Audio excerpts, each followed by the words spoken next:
Welcome to the Ecommerce Toolbox Expert Perspectives, a podcast by Noibu, where we explore the elite strategies and cutting-edge insights with our expert guests. Get ready to propel your e-commerce business to the next level with your hosts, Kailin and Philip. Welcome to the Ecommerce Toolbox. Joining us today, we have the Chief Digital Officer and someone I know quite well over the last few years. Matt has over 16 years of experience in e-commerce, having worked at companies like AO and obviously the famous Ribble Cycles.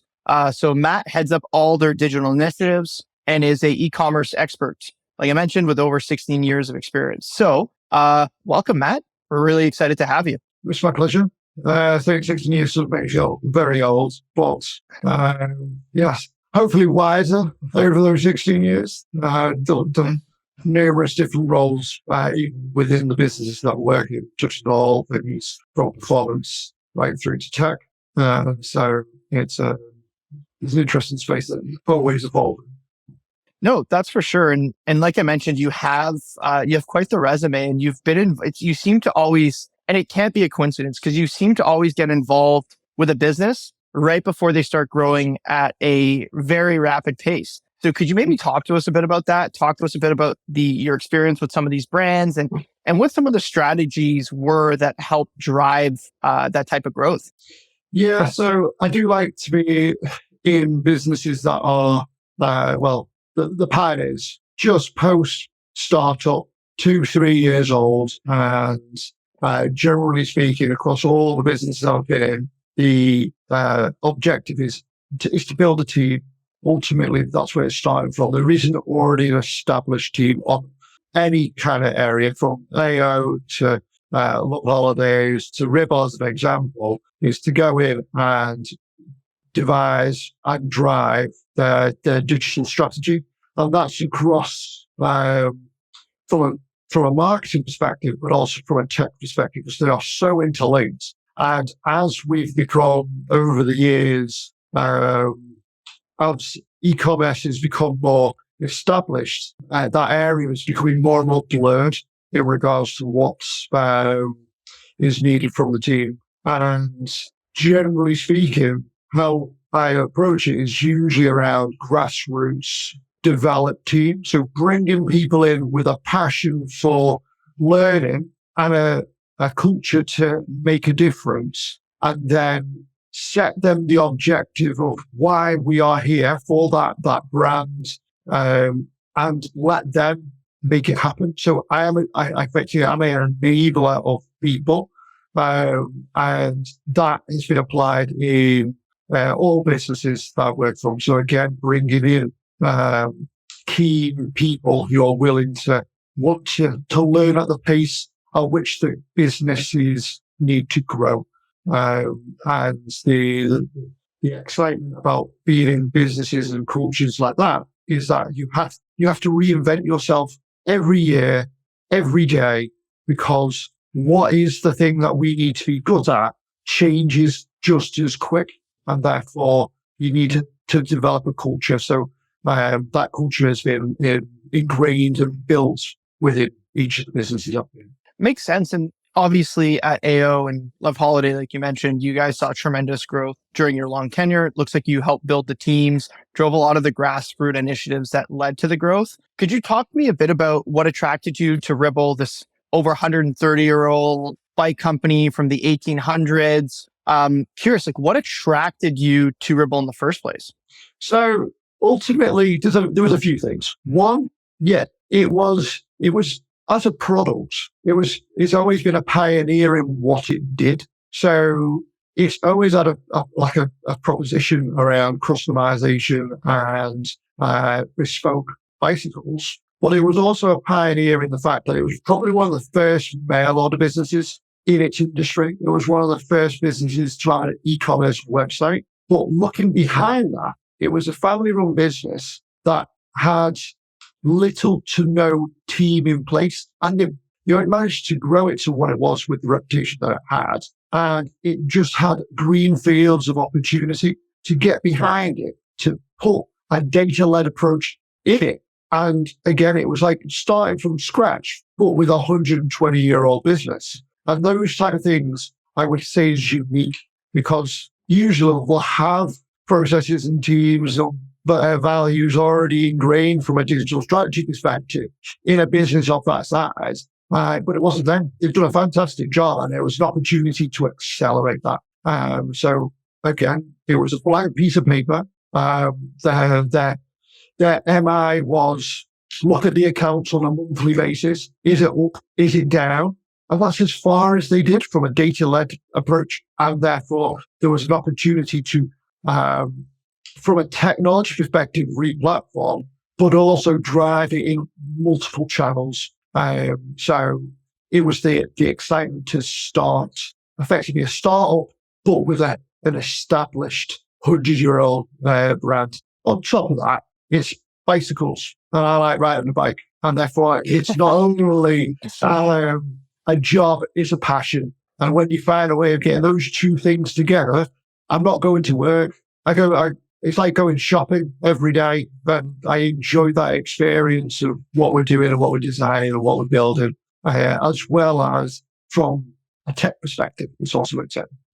And I know you were at Ribble well before kind of the COVID e-com boom, but I think during COVID, and one thing that I've seen is a lot of legacy brands that typically didn't sell online or had a very limited presence online were kind of forced to do rapid digital acceleration during COVID. And I think there's portfolios of brands that never sold online that were big in retail stores that were starting to kind of head in that direction.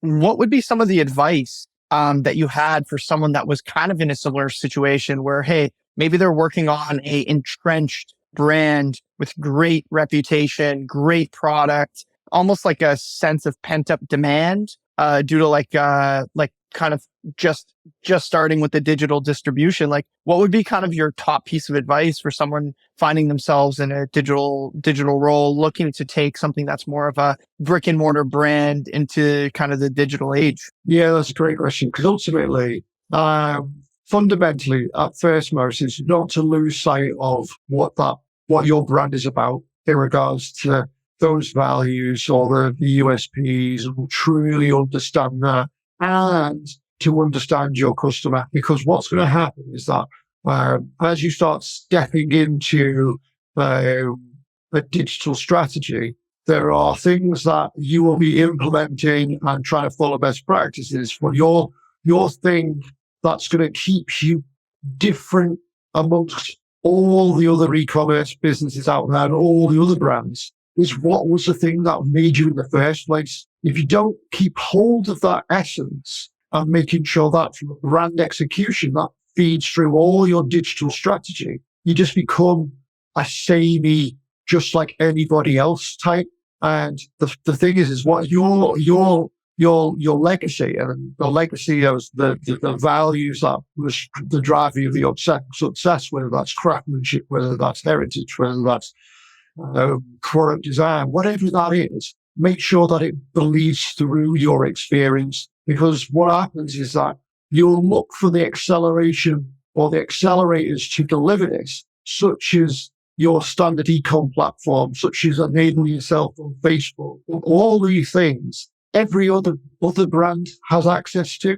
Anybody could be on a Shopify account. Anybody could have a Magento website. Anybody could set up a Facebook ad. But what the difference is how you communicate your brand through your experience. And that is the thing that you need to land and keep consistent, because they're the things that they're the things that makes you win when it comes to attracting that customer, to entice them into your journey and allow you to have to cut through. Because like Kailin said, there's been an acceleration of brands moving into the digital space. Therefore, it's becoming more saturated as a marketplace. There's only so many impressions out there to get hold of. Therefore, when you are in front of somebody, you are able to use what was the thing that made you a fantastic brand, also a digitally performant brand too. Makes a lot of sense. And that kind of leads me into my next question around when you got to Ribble, what was the top things that as soon as you came in, you assessed the brand, you said, okay, these are the top 3 things that we need to execute on in the first 3 months or the first year to really lay out the foundation for exactly what you're saying, which is effectively driving digital performance over time through your strategy? Like, what was kind of some of those key baseline components, something a little more tactical? Yeah. So the mantra I have is effectively, if it's core to your business success, you need to be doing it in-house. And the reason why I believe that is that you've got to be on the pulse and you've got to be closer to it. You've got to believe it. You've got to feel it. You want that, the performance of the business to bleed through into your activation and your acceleration. So for day one, it was to get control of my digital channels, bring in a team that I can control on, whether that's Google, Facebook, or Meta now, so that I'm in control of the levers to drive sessions. Equally, for Ribble is a direct-to-consumer bike brand, where the only place where you can buy our products is through our e-commerce website. And therefore, that was step 2, was to bring in control of development of the site, because that's what it's going to involve. That's the shop. If it was a physical shop, I had a shop with millions of people over a year walking through it.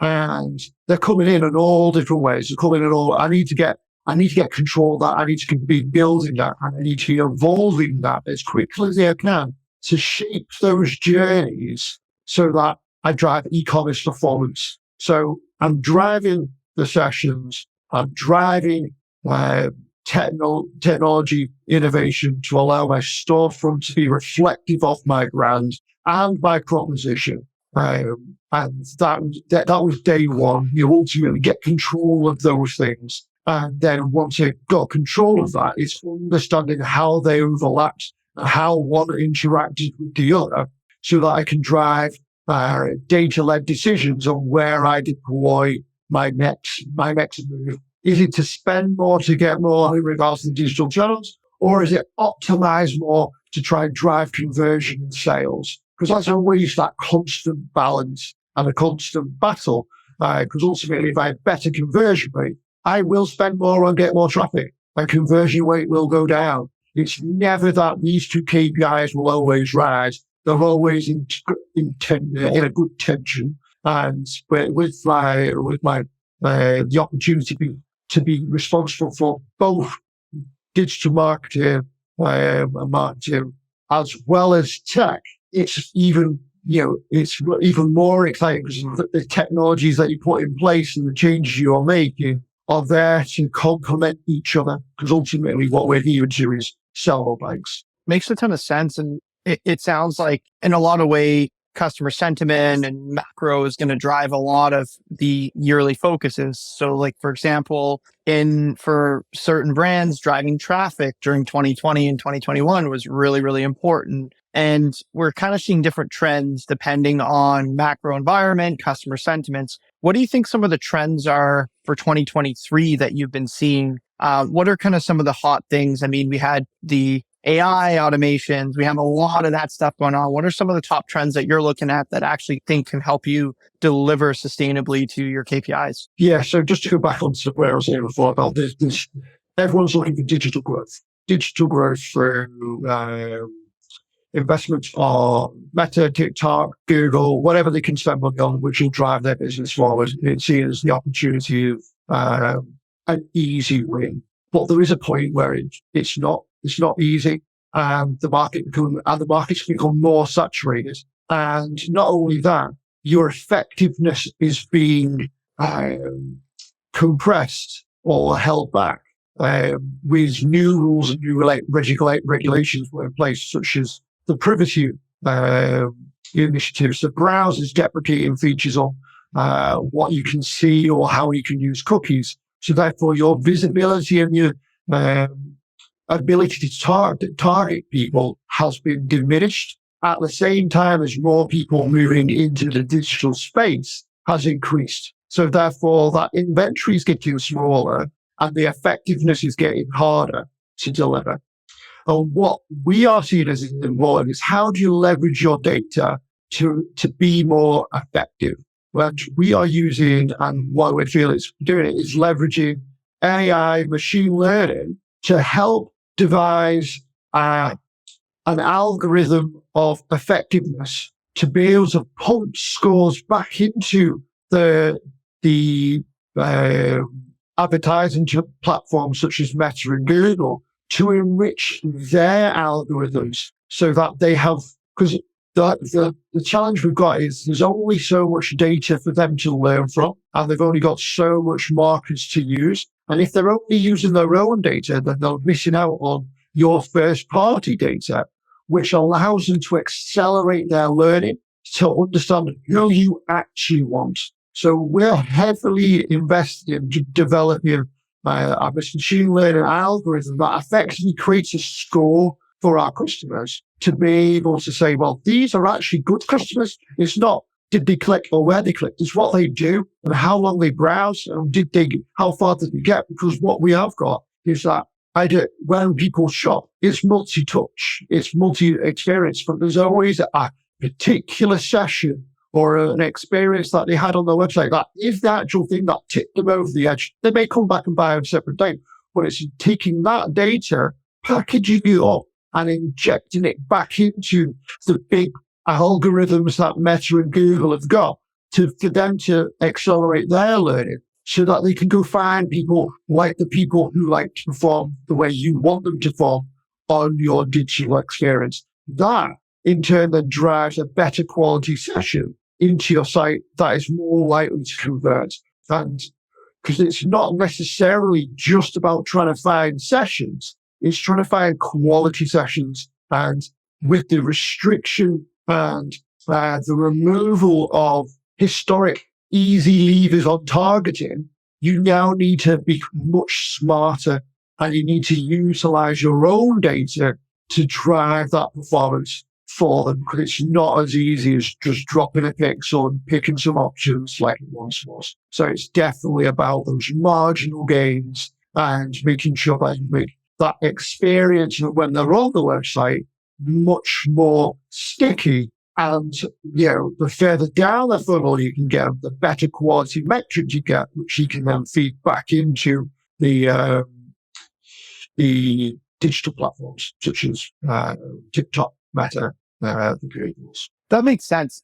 Basically, what you're saying is with the restrictions on deprecating certain features on browsers, like cross-browser tracking, like cookies, things like that, it's reduced the effectiveness of the out-of-the-box algorithms for a lot of these big platforms. And you effectively now need to leverage first-party data from you guys, from your website and your digital channels to be able to effectively feed back into the algorithm so that when you are spending that money to get that session back at a later date, it's someone that's much further into the sales cycle. And I feel like, as you'd mentioned before, that's especially important for you guys because of how much of a considered purchase you are. And I know you and I have chatted about this before, and you might get the occasional session that hops on and they click and they buy the same day. But to your point, it's probably few and far in between, and maybe they've been following your Instagram account for 3 years, or their best friend just bought a Ribble cycle and they sat on it and said, "Hey, I'm going to get the same bike today." But to your point, I think you see, especially with where the sentiment is, the uncertainty from like a macro standpoint, I think you are right. I think you need to fight harder for the conversion than you had to over the last few years, and it's harder because of the lack of, or some of the data that you guys relied on or everyone relied on historically is now not available anymore. Yeah. Matt, I want to double tap on something you said earlier. So, and you are kind of that perfect mix of, you understand, well, you have the experience to drive results. You understand tech. You also understand marketing and sales, which is very rare to have that all. And one thing that I typically see, or I've seen a lot, is people rely a lot on agent fees, right? And one thing that you mentioned earlier is you have a belief in bringing in-house when you can for key parts of the business. Could you maybe talk about your view on that from a technical standpoint? Like when you look at tech, how do you balance getting the scale of an agency when needed, maybe for a larger project, but then running kind of more of the day-to-day or having a part of that in-house? Like, how have you balanced that during your career? Because I think that's something that a lot of businesses go back and forth on. Some people are, oh, we need to outsource everything. Other people, we need to in-house everything. How do you strike that balance? And what's your personal opinion on that? So the personal opinion, I'm going to say on the effective, and I'll tell you what our operation is that effectively I do both.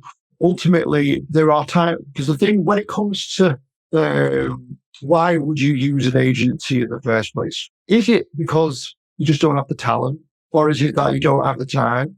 And because ultimately what we're trying to do is, from a technical perspective, you've got something to build. There's always something to build. It's either build or fix or evolve. There's something we have to keep on working on. And where I've always sailed is that the core team needs to be in-house, because there's always going to be stuff to do. And there's always going to be new initiatives to lead.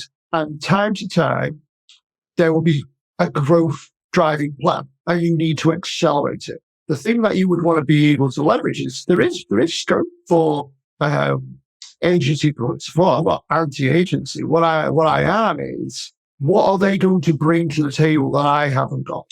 And what I can't, I don't know. What they can bring is the ability to accelerate on projects. Well, fundamentally, that core team who needs to own and maintain and understand the business and the buzz of the business, that the culture of the business, that's really hard to outsource. And when it comes to push, comes to shove and go above and beyond to fix something, who are you best relying on? Your friends and your family. And an in-house team is your friends and your family. Yes, you can make those relationships with the agency, but they're the ones who are going to be in the trenches with you when we need to get a project delivered. And that is where I feel that the balance of in-house is much greater than an agency model, because when times are tough, and every business goes through that, no matter how big or small, there's good times and there's bad times. When it's good times, everybody's having a good time. Your agency's having a good time. They like talking about success. They like to feel happy. They like to feel progress. When it's tough, an agency can go talk to another business which they're doing well with and feel good about themselves. And, they'll move forward. When things are tough, your team are there feeling it, and they want to work through it. They know that every day matters. They know that potentially we need to drive that commercial win to get it over the line, to get the next sale live, to get those sales through the door, to get the cash flow in, to make sure that they look around and it's the people around them that they're doing it for.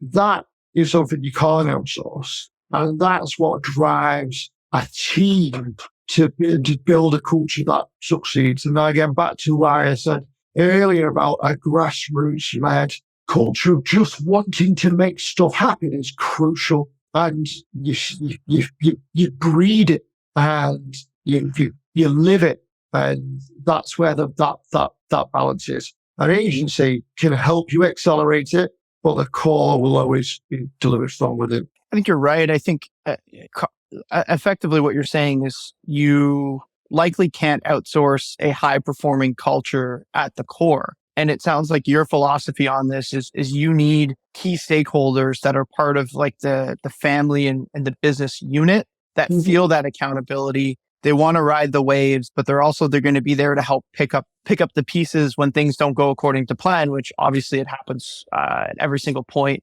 of a business. And it sounds like really what you use agencies for is to accelerate things that are already working, or use it to really augment the core team to help accelerate timelines of delivering a project or kind of things. But yeah, that makes a ton of sense. Switching gears a little bit here, what's one thing that you think e-commerce brands should stop doing? Ooh, what should they stop doing? That's a real tough one. Well, what I feel like is when I go into and speak to my friends in my peer group within e-commerce, the thing that I generally start talking about is make them stop looking for the silver bullet. Stop looking for that one thing that's going to be the win. start looking for the SaaS technology that's just going to deliver it all, or the new e-commerce platform, or the new website they're designing, or whatever it is. Stop seeing it as this is the thing. Because no matter how many times I've done a re-platform, no matter how many times I've changed like technologies, the wins come from the graft. The wins come from grinding it out, and there isn't an easy win on scale. It's all about the incrementality and the marginal gains that you get through every single channel, through every single touch point. What you've got to focus on is, how do I grind it out quicker, and how do I do a better job when I do it? And if the tools aren't helping you accelerate that, then that's the thing to look at. But it's not to go, here's a quick win, this is the magic bullet. It's to go, okay, can I dial it up even more when that thing's in place, or that technology is in place? Is it a limiting factor? But it's definitely not going to be that magic bullet that's going to send it all in the sales to the point where I can retire, I can go to the beach, put my feet up and drink a cocktail. I've been looking for many years for those things. But where I've seen a win is where we've been able to take what is good practice to then take it to best practice, to then be doing things nobody else is doing. And that is where the marginal gains, the competitive advantage comes from. It's like that obsession about every single step of your journey. You need to be looking for the marginal gains and go, okay, how do I fix it? How do I move it? How do I get that person from one stage to the other? It's not about the final conversion. It's about that step by step by step, and understanding your journey and working on that, rather than going, well, when we deliver the new mobile experience, everything's going to be great. Everything's going to be perfect. It's never that. The chances are you're going to introduce more issues, and you're going to have to work at that. But ultimately, you keep on dialing up that new experience, and it'll be far better than it was before. But it's never as easy as 1, 2, 3. It's funny you say that. I actually have a mentor that told me once that progression is boring. It comes from a series of boring things, and it's exactly what you just mentioned. It's getting 1% better every week, and then looking back and seeing it from there versus, hey, let's put all of our resources on this project that we expect to deliver a 10x result. It's actually much more simple than that. And it's more about shooting, and a book I read talks about it. It's about shooting bullets instead of a cannon. And a cannon project is what you just mentioned. Like, we're going to put all of our resource and time and we're going to shoot the cannon, but we better hope it hits versus just shooting bullets and then something really kind of taking off. So no, it's good. I know we're coming up on time here. So just last question. What do you think, and you're all about delivering results. And it sounds like what you chatted about, and just to paraphrase a little bit, is take what's critical, make sure you have a direct pulse on it, deliver measurable, consistent, incremental gains, and that will get you to your final goal. What do you think one of the basic things that may be easy to understand but hard to actually perfect that most businesses overlook? Do you think there's some kind of fundamental thing that you've consistently seen in your peer groups that people just kind of overlook, and it actually has a bigger impact on their goals than they think? There is a definite bias towards looking out, not in, when it comes to looking for growth. Look at all those customers out there. Because the world's big. The marketplace is big, and when you look at your sector, you'll see that your sector will be some sort of multiple of millions or billions. And you go, okay, I want a big piece of that. That's great. And you can look to do that. And you can spend more money doing that. And I feel like people feel like easier to get their CEOs, their FDs, their marketing directors to sign those checks. And they're usually big checks every single month on trying to get more customers. Look it out. Come on, get the sessions, or look the sessions, get them in. But really, if you turn around and look who's already in your shop, because if it was a physical store, and if you look at what industry averages for conversion rate are, you're looking at what? Don't know, a good 3%. Some have got it as 6%. When I was in travel, it was sub 1% conversion rates. That's scary because effectively for sub 1% conversion rate, effectively nearly everybody who walks into the shop walks out without buying anything. That's a stark reality. But what's the culture is, go get me more of them. Go get more of these people. Bring them in. Cram them into the shop. But really, if we looked at our e-commerce platforms and again, related to the physical space of if it was a physical store, you'd be walking around that shop going, right, where's the ILNs? Oh, wait, there is no path to the checkout, or the product's in the wrong order, or I'm saying it the wrong way. Again, so what's through the front door? What do you say? You scream and sail at them. Is that the right thing to do? So just walk through your shop. Again, that all understanding of that physical journey that you're taking your customers on from a digital perspective definitely changes your thinking, because there's huge opportunities in smoothing those journeys, focusing on, again, focus on conversion rate. No, it's just focus on customer and making sure you're delivering an experience that is invested to the equivalent level that you're willing to invest into finding sessions to what you're then converting sessions. It will then compound your effectiveness of the driving sessions. So looking at that, look at the balance of spend and look where your opportunities are. And it's usually right behind you in your shop, not outside trying to drive more people through the door. I love that. I think that's a perfect kind of mic drop moment to wrap us up today. Really appreciate your time, Matt. Obviously, you have a ton of experience. You have a big track record. Seems like kind of have the Midas touch. Every digital business you join seems to grow really quickly and profitably after you join. Like I mentioned before, I don't think it's a coincidence. You're either the luckiest man in the world or you deliver consistently through your strategies. And I think it's most definitely the second part of that. So appreciate your time. Is there anything else before we sign off today? No, enjoyed chatting. I think it's been a brilliant session. Enjoyed chatting to you. Always do. Don't do it often enough.